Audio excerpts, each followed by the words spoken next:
It's like we weren't sure if anyone from the other side was going to come. Oh, yeah, so, it was nice that someone from Nate's side of the family was but there. oh, that's what they meant. Because I was going to say, don't worry, like it goes without saying. And it said a lot about like us, especially me being there, because of all the stuff that went down between my dad and them. Right. Stuff like that. Brad, Larry, I haven't met him yet, but when he is in a mood to make a few people mad, he really gets them mad at no person.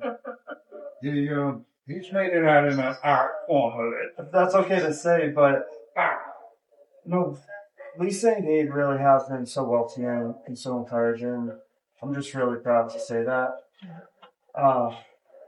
Well, what started the problem with all of us is his father and mother died.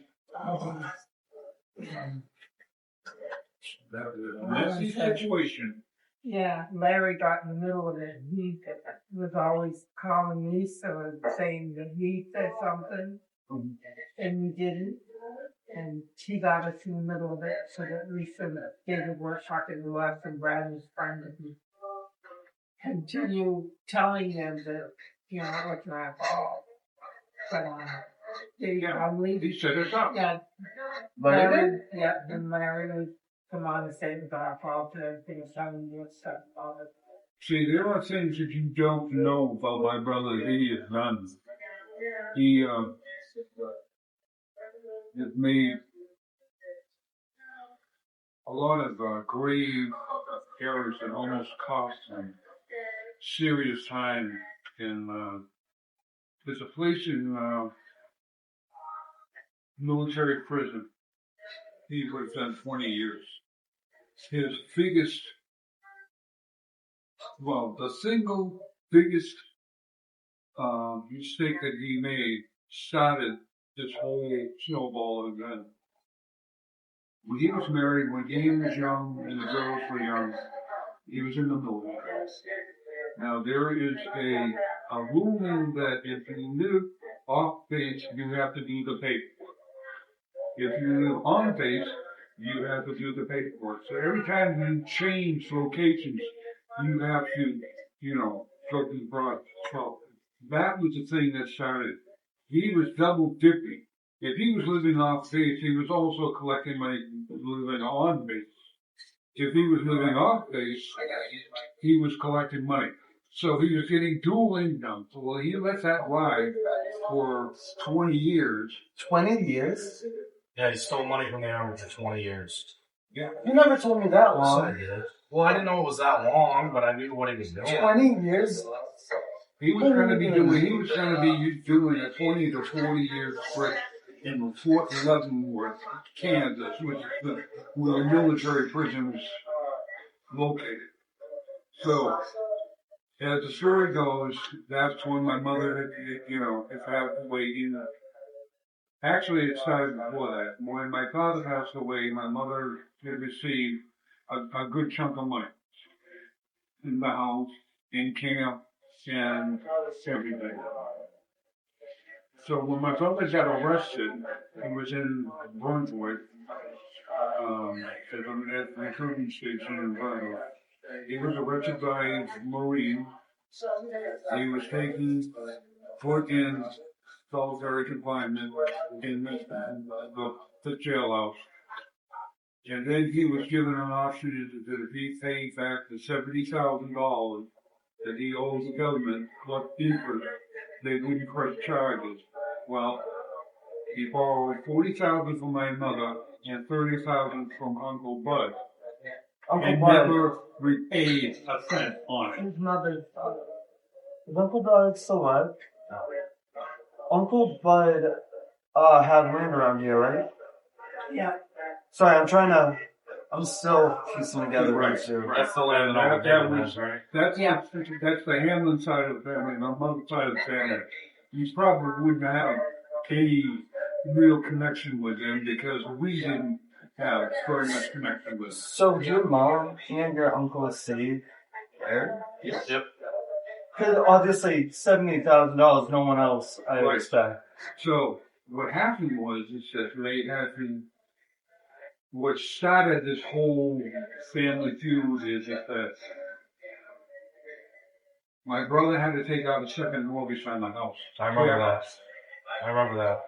And that's when he had decided that he was going to take up residency drinking more.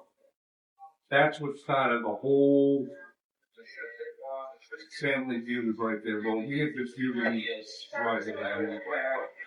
That was the beginnings of the falling out of the family. So a couple of times that I went up there, my girl was handbag, and my brother was, you know, being a real asshole. When he gets drunk, he can do. Hands told me some stuff. Yeah, and basically they wouldn't have anything to do with anybody because Erica was trying to be the peacemaker. But Monica is, you know, dump his story out, the whole 9 yards, and back and the brother-in-law, and well, see, it's very turned against Larry and said, you have kicked, something's ass. And eventually he was asked to leave. He wasn't seeking any work. He was an independent child contractor, Wayne Powell. He could have waited, but he wasn't helping on his job. Collecting unemployment and drinking and being a real douchebag. And he got arrested once. He got arrested twice. The second time he did 45 days in the Cumberland County Jail. Drunk driving, right?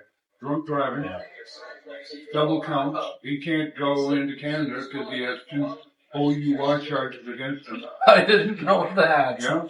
No, it's law. You got 2 OUIs, you're not going into Canada because they will stop you at the border. Drinking.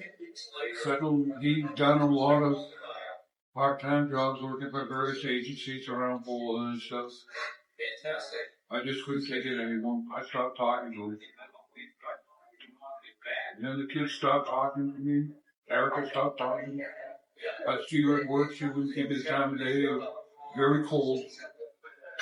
And of course, at that point, my mother had passed. She was sick. She died. And that started another whole brouhaha of everything about trying to settle the estate. My father felt as if that he got screwed out of a third of the sale of the camps and the household, and he wasn't going to pay back anything on what he owed family. I agree with the camp. I agree. Lisa bought a camp.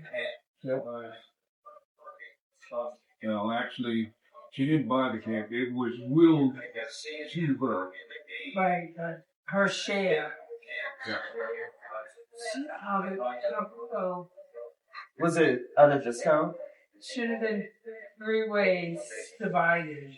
It was on 2 ways divided. Lisa and him. Lisa, 2 divided. Larry and Brad. Lisa got Lisa got total control of the camp. And we didn't get anything for it. Because the way it was written in the will, it was left to, I don't know, they somehow got some screwball lawyer and a judge that said, you know, you're not entitled to any compensation as far as camp goes. And that was my brother's biggest, one of his issues that he had. But he was still on the hook for the $70,000 that, we couldn't legally close the estate. Lisa had the power to forgive him, and eventually she did. And we came to an agreement on a settlement because I just wanted out. I had enough. I was sick and tired of trying to broker a deal between Lisa and David has stepped in, and he was threatening lawyers and, you know, putting pressure on us to settle, and my brother wouldn't settle because he figured he was entitled to a lot more, and they were going to take him to court for $70,000 and sue his ass. And, you know, it just got legally just so... So why